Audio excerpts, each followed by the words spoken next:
साथियों नमस्कार। इस समय उत्तर प्रदेश की राजधानी लखनऊ में दरोगा भर्ती के नौजवानों का एक समूह लगातार उत्तर प्रदेश की राजधानी लखनऊ में बीते 21 अप्रैल से अपनी मांग को लेकर प्रदर्शन कर रहा है।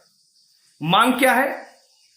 पिछले 5 वर्ष में यानी योगी आदित्यनाथ जी की सरकार के पहले कार्यकाल में ये वही नौजवान थे जो अपनी मांग को लेकर प्रदर्शन कर रहे थे कि मुख्यमंत्री योगी आदित्यनाथ जी, हम लोग ओवर एज हो रहे हैं और 2016 से लेकर अभी तक कोई दरोगा की भर्ती नहीं आई। दरोगा की भर्ती आती कब है? जब सरकार का कार्यकाल खत्म होने को था। 9,534 पदों के लिए दरोगा की भर्ती निकाली जाती है। 14 से 15 लाख नौजवान इस भर्ती में आवेदन करता है। हजारों करोड़ रुपए सरकार के खाते में जाते हैं। लेकिन आप सोचिए कि आज उत्तर प्रदेश के नौजवानों के साथ ये सरकार तो रिपीट हो गई, लेकिन उनका भविष्य, उनका जो जीवन है उसमें कोई सुधार नहीं। उनका जो संघर्ष है वो निरंतर अभी भी जारी है। मतलब कि पहले आप परीक्षा फॉर्म भरिए, आप परीक्षा दीजिए, पेपर लीक होगा, दोबारा आप परीक्षा दीजिए, किसी तरीके से आप पेपर खत्म होगा, उसके बाद आप कोर्ट कचहरी का चक्कर काटिए, फिर जाकर वो लंबे समय तक चलेगा, फिर कहीं आपको जाकर नियुक्तियां मिलती हैं। लेकिन इसमें क्या हुआ? 9,534 पदों की इस भर्ती में उस कंपनी को टेंडर दिया गया एग्जाम कराने के लिए जो हिंदुस्तान में लगभग 6 राज्यों में आज भी बैन है। क्या ऐसी मजबूरी थी सरकार की?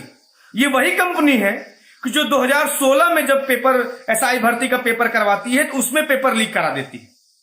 उस कंपनी का नाम है NSEIT। अब सोचिए इस भर्ती में क्या हुआ। आखिरकार उत्तर प्रदेश में इतनी संख्या में, इतनी तपती दोपहरी में, चिलचिलाती धूप में, जब मंत्री और सरकार के आला अधिकारी एसी कमरे से बाहर नहीं निकल रहे हैं, उत्तर प्रदेश में दरोगा भर्ती के अभ्यर्थी इस तपती धूप में इको गार्डन में बैठा हुआ है, अपनी मांग को लेकर प्रदर्शन कर रहा है। मामला यह है कि ठीक 1 महीने पहले, इस भर्ती के एग्जाम के ठीक 1 महीने पहले उत्तर प्रदेश में पीटी का एग्जाम होता है, यानी प्रारंभिक अर्हता परीक्षा का एग्जाम होता है। और उस परीक्षा में जिन अभ्यर्थियों को 7 नंबर 8 नंबर मिलते हैं, ठीक 1 महीने बाद जब एग्जाम होता है उन्हीं अभ्यर्थियों को 160 में से 157 नंबर मिल रहा है, 158 नंबर मिल रहा है। और ये जानकारी कैसे मिली?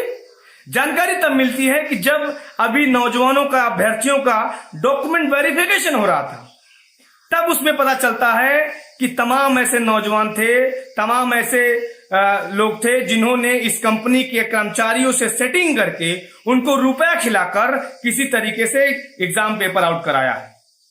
और ये कोई हमारी रिपोर्ट नहीं है, पुलिस भर्ती बोर्ड की आधिकारिक रिपोर्ट है कि लगभग 60 से ज्यादा नौजवान इसमें पकड़े जा चुके हैं। लेकिन शर्म की बात यह है कि एक तरफ नौजवान, अब तमाम अभ्यर्थी जो अपने हक के लिए सरकार से आवाज लगा रहे हैं, सरकार को गुहार लगा रहे हैं, सरकार के कानों पर रुई और कान में रुई घुसी हुई है, आंख पे पट्टी बंधी हुई है।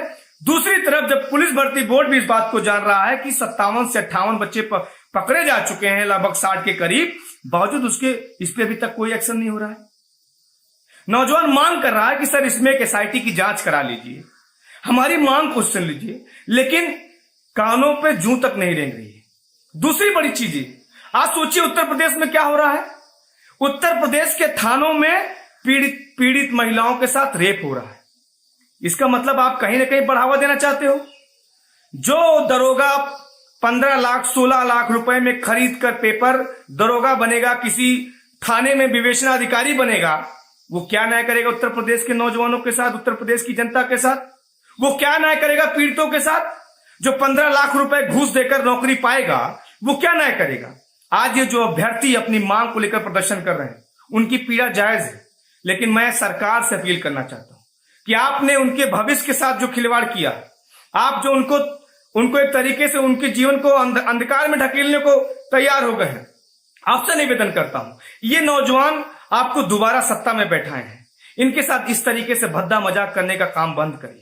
उत्तर प्रदेश का नौजवान अगर परीक्षा में फेल हो जाता है तो उसको उतनी तकलीफ नहीं होती। वो सोचता है कि हो सकता है मेरी तैयारी कमजोर रही हो, लेकिन इस तरीके से जब वो सालों साल बाद जो भर्ती आई, 5 साल के इंतजार के बाद जो भर्ती आई, जो अपने आयु सीमा को लेकर भी कोर्ट तक जाके लड़ाई लड़ी उसने।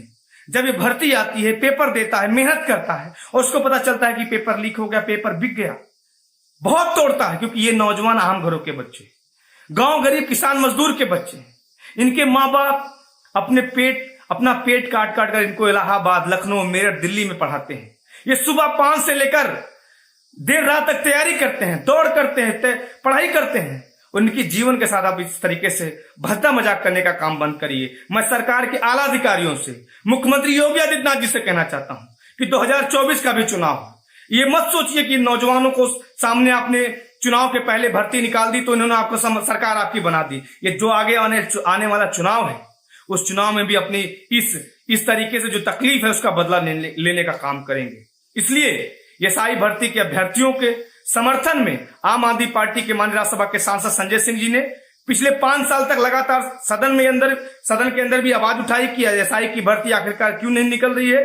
और आज भी माननीय सांसद जी ने इस मुद्दे को लेकर ट्वीट भी किया है कि सरकार जो नकली मुद्दे हमारे बीच में डालने का प्रयास कर रही है, सरकार के मुख्यमंत्री जी के आवास से महज 2 किलोमीटर दूर ये जो अभ्यर्थी हजारों की संख्या में प्रदर्शन कर रहे हैं 46 डिग्री टेम्परेचर में, उनकी भी खैर करें। बहुत बहुत धन्यवाद।